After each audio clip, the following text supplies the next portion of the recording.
This is study 4 of our time in Philippians. I really hope it's been an encouragement and a help to you so far. And I'm going to first of all give you some answers to the questions we gave in study 3 from verse 12 to verse 18. So the first question was, what did you notice about Paul's bonds or Paul's chains? And the first case, they are shining. So they're shining. Verse 13, all the soldiers are talking about this prisoner who prays and rejoices and loves a crucified king. He and his Saviour have become the talk of the town. And so he's pretty happy about that. Chapter 4, verse 22 kind of hints towards this as well, that this prison has led to a really positive outcome. So he says, my chains are shining. Everyone's talking about my chains and why I'm in prison and because I'm a Christian. So I'm getting to share the gospel. In verse 14, his chains are basically encouraging the other Christians.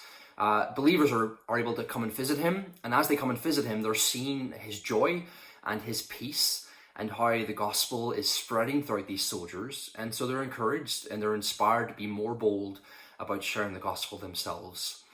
And then verse 16, some people are seeking to add trouble to his trouble.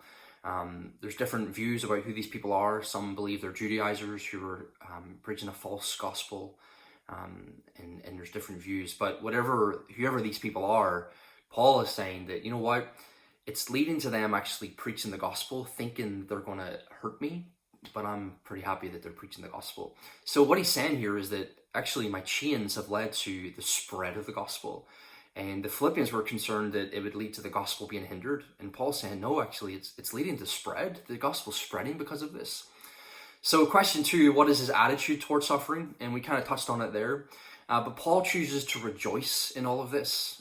We can see that in verse 18. I choose to rejoice.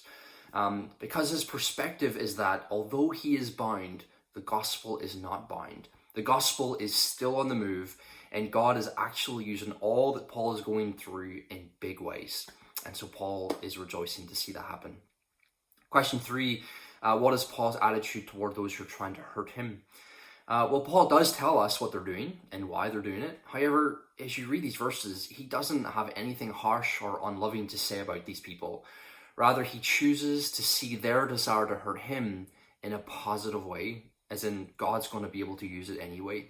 God is in control, and he will use even these people for his glory.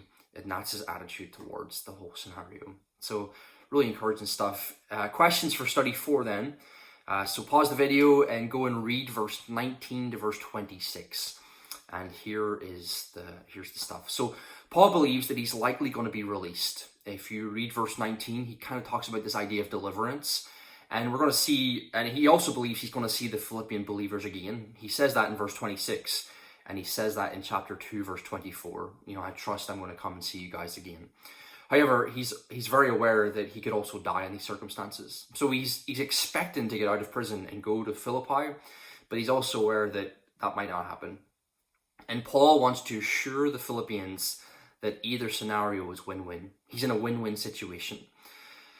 So how can you be in a win-win situation when you're likely facing death? Well, here's question 1. How does Paul view death in verse 19 to 26? And the verses for that are verse 20 to 21 and verse 23. So how does Paul view death? Verse 20 to 21 and verse 23. And the second question is, how does Paul view life? And that's verse 20 to 22, verse 24 to 26. How does Paul view life? Verse 20 to 22 and verse 24 to 26. And here's a question for you to meditate on. How do my views of life and death differ from Paul's? God bless.